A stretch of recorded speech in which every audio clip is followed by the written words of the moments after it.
सबको जय मसीह की, praise the Lord, glory to God. प्रभु की महिमा हो। मैं परमेश्वर का दास एक बार फिर ऑनलाइन आपके साथ वचन के साथ बातचीत करने के लिए। और आइए हम वचन में जाने से पहले प्रार्थना करेंगे। धन्यवाद महाराजा ध्रास सेनाओं के पवित्र यहोवा, यहोवा जो आकाश का तानने वाला, जमीन की नींव डालने वाला, इंसानों की आत्माओं का रचयिता है।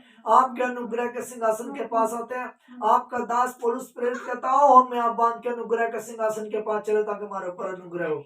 पवित्र आत्मा जी आज मेरे पर दया कीजिए ताकि मैं अपने जीवित पिता यीशु के वचनों को बांट सकूं। पवित्र आत्मा जी मुझे गाइड कीजिए, यीशु के नाम से मांगते हैं, आमीन। हालेलुया। परमेश्वर का धन्यवाद करते हैं। और आज हम जो बीती रात में जो हमने दर्शन देखा उसके विषय में बातचीत करेंगे सबसे पहले हम, और फिर वचन के साथ बातचीत करेंगे हम। और जो परमेश्वर ने प्रार्थना के दौरान दर्शन में जो बात दिखाई है मैं आप लोगों के साथ शेयर करता हूँ। परमेश्वर ने जो मुझे प्रोफेटिक बातें दी है, जो भविष्यवाणी है आने वाले समय काल के लिए, जो कुछ ही टाइम के बाद घटने वाली बातें हैं, मैं वो आप लोगों के साथ शेयर करता हूँ। तो परमेश्वर ने प्रार्थना के थ्रू, जब मैं प्रार्थना कर रहा था, दर्शन दिया। और दर्शन में प्रभु यीशु ने बात की। और प्रभु यीशु जब मुझसे बात कर रहे थे तो प्रभु ने बोला कि मेरा गुस्सा जो है वो भड़का हुआ है लोगों के ऊपर और पृथ्वी के ऊपर। ठीक है। और फिर जब हम बातें कर रहे थे तो प्रभु ने ऊपर पहाड़ की चोटी पे लेके गए। और पहाड़ की चोटी पे जब खड़े होके परमेश्वर मुझसे बातचीत कर रहे थे दर्शन में, तो प्रभु ने बोला कि आग और पानी के साथ लड़ाई होगी। किसके साथ लड़ाई होगी? आग और पानी के साथ लड़ाई होगी। और फिर परमेश्वर ने बोला कि शैतान के बारे में, फिर परमेश्वर वहां पे परमेश्वर ने शैतान को भी दिखाया। शैतान भी था वहां पे और मैंने शैतान को भी देखा। और परमेश्वर ने बोला कि मैं इसे बहुत जल्दी पकड़ के घाटी के नीचे फेंकने वाला हूं। बहुत जल्दी इसे पकड़कर घाटी के नीचे मैं फेंक दूंगा। और फिर परमेश्वर ने विश्वासियों के लिए बताया, जो प्रभु यीशु को जो लोग मानते हैं, जो विश्वासी लोग हैं, परमेश्वर के ऊपर विश्वास करते हैं, उन लोगों के बारे में बोला कि वो बकरियां ना बने, वो भेड़े बने और मेरे पीछे चले। कहीं ऐसा ना हो कि जैसे मैंने इसे फेंका और वो भी इनके साथ जाए, इसके साथ जाए। मतलब शैतान को फेंका तो उसके साथ भी जाए। कहीं ऐसा ना हो विश्वासी लोग भी उसके साथ क्या हो जाए, पिस जाए। इसलिए प्रभु ने बोला कि बकरियां नहीं, भेड़े बने। और फिर परमेश्वर ने एक बात और बोली कि कटनी का समय आ गया है। किसका समय आ गया है? कटनी का समय आ गया है। अब मैं अपने दूतों को आज्ञा दूंगा और वो क्या करेंगे? छठ करेंगे, छटेंगे। क्या करेंगे? छटेंगे। कटनी छटने का समय आ गया है। और ये भविष्यवाणी है, प्रोफेसी है, भविष्यवाणी है। ये काम जो कटनी छटने वाला है 2024 से शुरू हो जाएगा।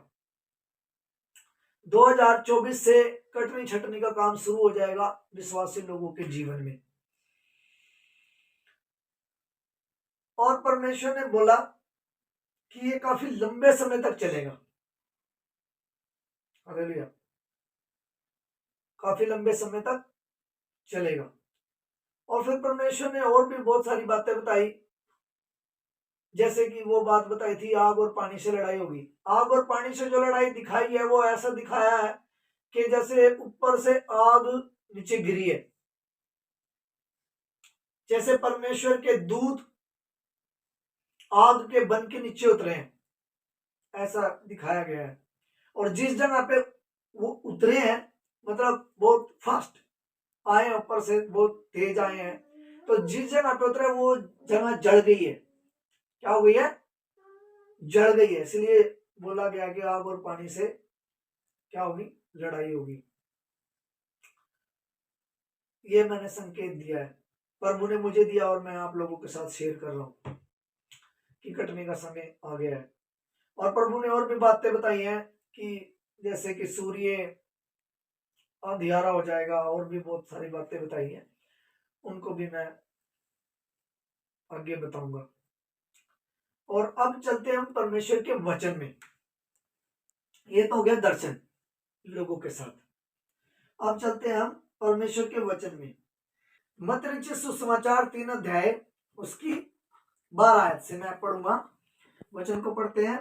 उसका सूप उसके हाथ में है और वह अपने खलिहान को अच्छी रीति से साफ करेगा और अपने गेहूं को तो खत्ते में इकट्ठा करेगा, परंतु भूसी को उस आग में जलाएगा जो कभी नहीं बुझती। हालेलुया।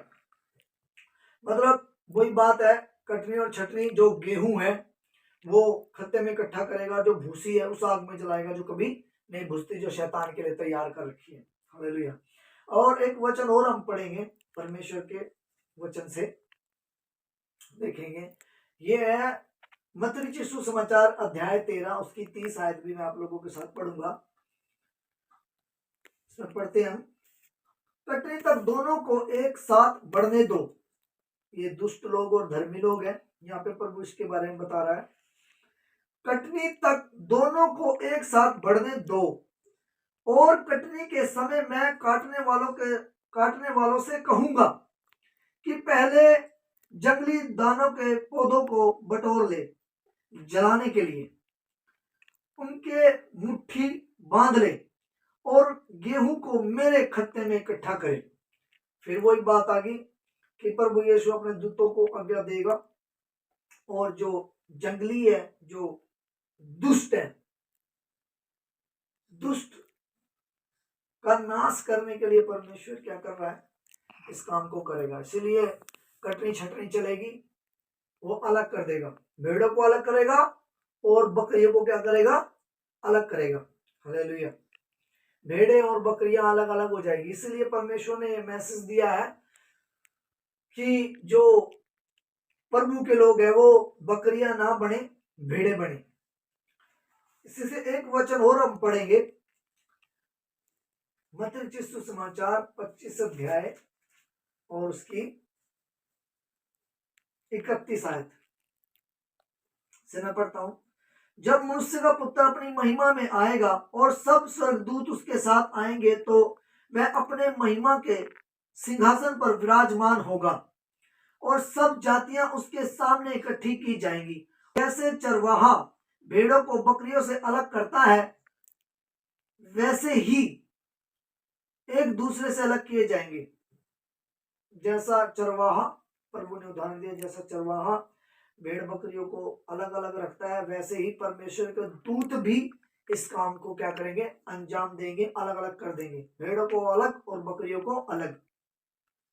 वह भेड़ों को अपने दाहिने और बाएं खड़ा करेगा, भेड़ों को दाहिनी और बकरियों को बाईं ओर खड़ा करेगा।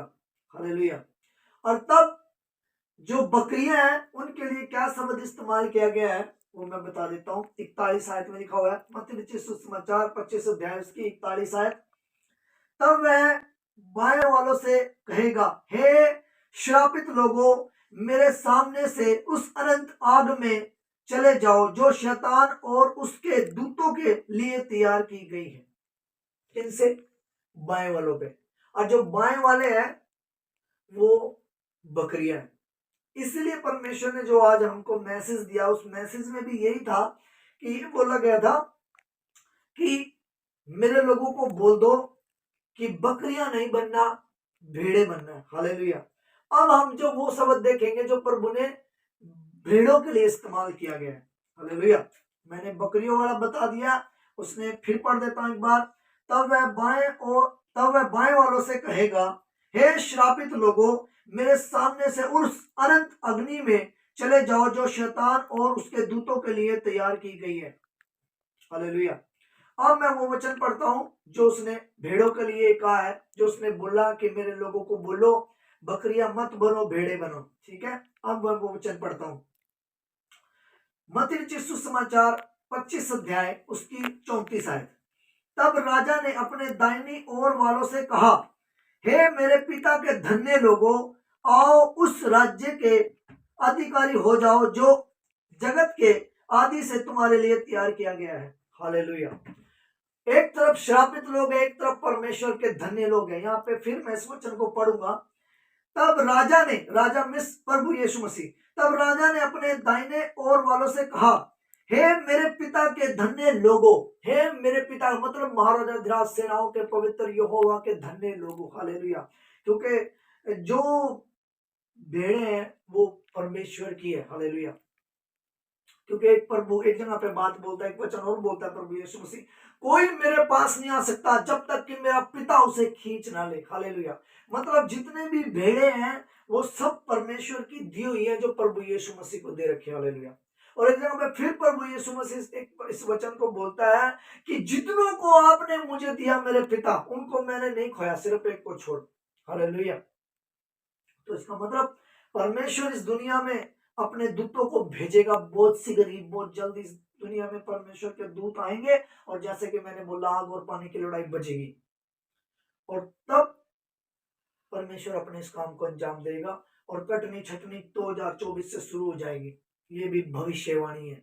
2024 से कटनी छटनी शुरू हो जाएगी। परमेश्वर इन वचनों को पढ़े जाने पे आशीष और बरकत दे।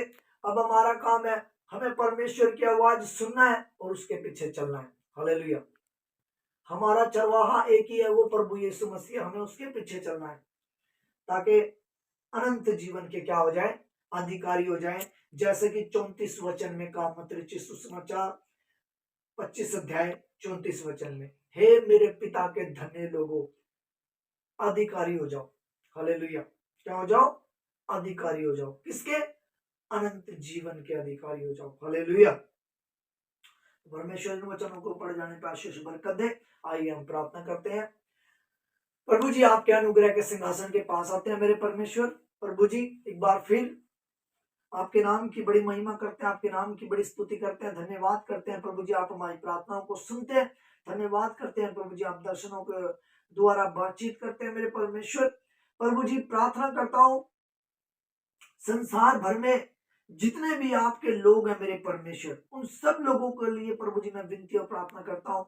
जहां कहीं भी, जिस किसी शहर में, जिस किसी सिटी में, जिस किसी प्रभु जी एरिया में प्रभु जी आपके लोग रहते हैं, प्रभु जी उनके लिए मैं प्रार्थना करता हूँ, विनती करता हूँ मेरे परमेश्वर। आत्मिक लोगों के लिए भी प्रार्थना करता हूँ प्रभु जी, बड़े बड़े दासों के लिए, बड़े बड़े भविष्यवक्ताओं के लिए प्रार्थना करता हूँ मेरे परमेश्वर।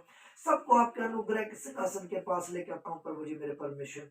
प्रभु जी मैं विनती और प्रार्थना करता हूँ, आप उन्हें अकल और बुद्धि और समझ दे, और अभिषेक और ज्ञान और बुद्धि और समझ, और प्रभु जी मेरे परमेश्वर अपनी महिमा के लिए इस्तेमाल कर, उन्हें सामर्थ दे, ताकि वो प्रभु जी तेरे राज्य में प्रवेश कर सके, तेरे नाम की बड़ी महिमा करे। प्रभु जी तेरे दासों के लिए लंबी उम्र मांगता हूँ प्रभु जी, तेरे दासों के लिए प्रभु जी मेरे परमेश्वर अच्छी सेहत मांगता हूँ, बरकत मांगता हूँ, शांति मांगता हूँ, छुटकारा मांगता हूँ, बुद्धि मांगता हूँ, सुकून मांगता हूँ, चैन मांगता हूँ मेरे परमेश्वर। और प्रभु जी तेरी बुद्धि उनके अंदर इंटर करे मेरे परमेश्वर प्रभु जी, ताकि प्रभु जी वो तेरी आवाज को सुन सके प्रभु जी मेरे परमेश्वर, आवाज को पहचान सके मेरे परमेश्वर, आवाज को सुन सके और आवाज को पहचान सके प्रभु जी। तेरे लोग प्रभु जी बकरियां ना बने प्रभु जी, वरन भेड़े बन के तेरी आवाज के पीछे पीछे चले मेरे परमेश्वर। विनती और प्रार्थना करता हूँ प्रभु जी, आप एक एक के ऊपर दया करें।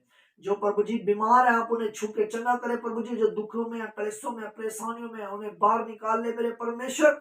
एक एक को आशीष दे, एक एक को बरकत दे, एक एक को छुटकारा दे प्रभु जी। जो श्रापों के नीचे, वो श्रापों के नीचे से बाहर आ जाए यीशु मसीह के नाम में।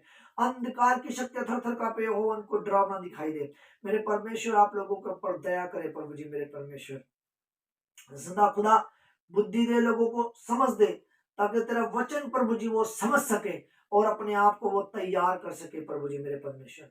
विनती और प्रार्थना करता हूँ प्रभु जी, सबको आशीष दे, सबको बरकत दे। यीशु के नाम से इस प्रार्थना को मांगते हैं, सुनो ग्रहण कर, आमीन। सबको जय मसीह की, गॉड ब्लेस यू।